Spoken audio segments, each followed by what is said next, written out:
Right, so I donate... Oh, he's about to quit, isn't he? You donate quitting. I donate quitting. I donate blood fairly regularly. Not blood, platelets. I have a very high platelet count.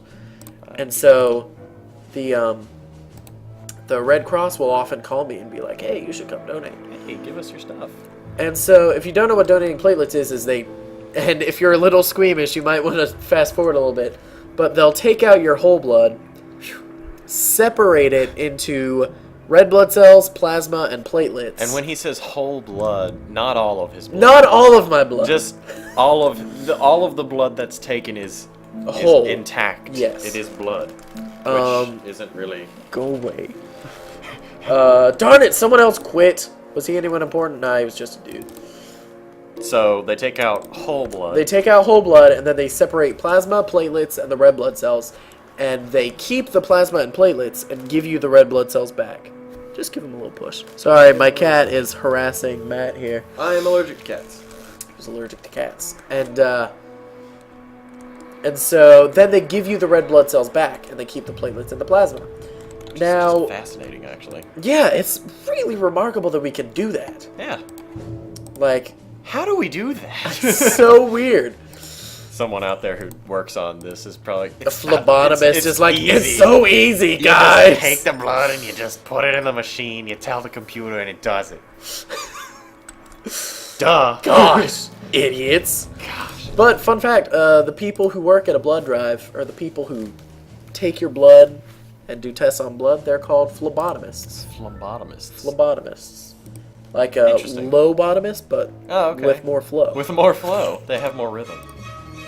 But, yeah, so it was the day of my church's fall retreat, or the youth group's fall retreat. And you guys can steal again, yeah.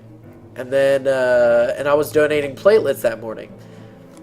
And this, I've done it a couple times, but I was watching Star Wars Empire Strikes Back, because they have TVs, and they have a bunch of movies, and, like, new movies, too. Nice. But I didn't know they had movies, but they said, yeah, you can watch one if you like. So I brought Star Wars, and I was in the middle of it. Right. Does it take a long time for this? Oh, yeah, it takes about 2 hours. Wow. Yeah, sometimes it can take longer. Sometimes, like, if you drink a lot of water, it will take shorter. Okay. So if you ever donate blood or platelets, drink a lot of water the night before, not immediately. Yeah.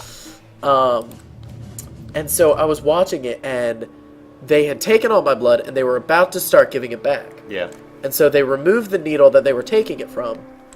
Mm-hmm. And when they did that, my stomach just got really queasy. Yeah. I started feeling very, very queasy. And I threw up. All right. Right before they were going to give it back. So they were like, all right, so now we're just going to give it back to you. And I'm just going to give you this. And so, you know, they had a trash can. They pulled a curtain around me because they didn't want the other people to see. Well, naturally. Yeah. And so I threw up, and they were like, well, you know, if we give you the blood back, you know, your stomach will just be more upset. So, so they didn't give it back. See, now, what's funny, talking about this is making me feel slightly lightheaded, which is weird. I'll explain why in a second, but I'll let you finish. Yeah, but they didn't give it back, so I lost blood, and I didn't get any of it back. And then we go out and do this fall retreat. Oh. So I, like, and I'm running late, so I have to rush home, pack up, and I'm moving around a lot. So I'm, like, running around my house, grabbing suitcase, packing all these clothes and stuff. And I get there, and I'm freezing. Oh, yeah. I'm, like, just so cold. And I called the youth pastor, Adam, and I was like, dude, so I just, you know, I told him what happened. And I was like, so I might not be too helpful for the first little bit. Yeah. And so I'm just laying there, and I remember I got there, and people were, like, moving all these boxes. And at first people were like, hey, can you help me lift this? And once I told one person, like, everyone else knew. Yeah. And so I was just in a bundle of blankets, literally just covered in, like, 2 blankets on a couch.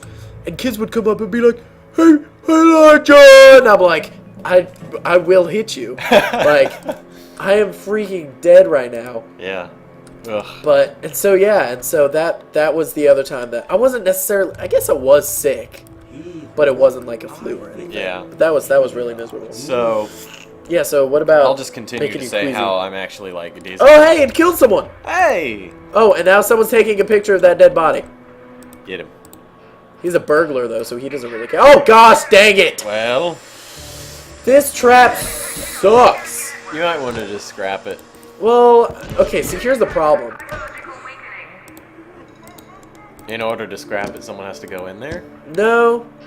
Here, so what happens is someone will walk through. Your guys don't actually hit the traps. Yeah, my guys don't. My guys don't. But I had 2 different pressure pads, and so a bad guy would walk on this one, and a good guy would be there. Yeah. And so if I remove those 2, that should remove the problem, hopefully. Let's find out. Maybe it'll help. Yeah. So you're sick. So you know you're sick. I'm gonna send more guys out. I haven't really given blood before. Let me put it that way. I've never given blood, but I've had to do blood tests. Right. Last time I had to do a blood test was about 2 years ago. Okay. And it was really early in the morning, and they told me, okay, just make sure you drink plenty of fluids and blah blah blah. And I was like, yeah, whatever. So the night before, I didn't really do anything to prepare, and when I got up that morning, I'm not a morning person. I'm not. I've never been a morning person. Except your job had you wake up. My job is turning me into one. I just changed my hours, and that I have to be up. Not really early every morning. Saturdays I do, which is. But you used to have to be up at like 6:30 every morning.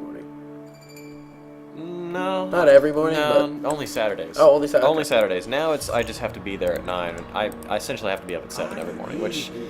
That's not the worst. No, it's not bad. But for me, in my entire life, I'm used to rolling out of bed around 10.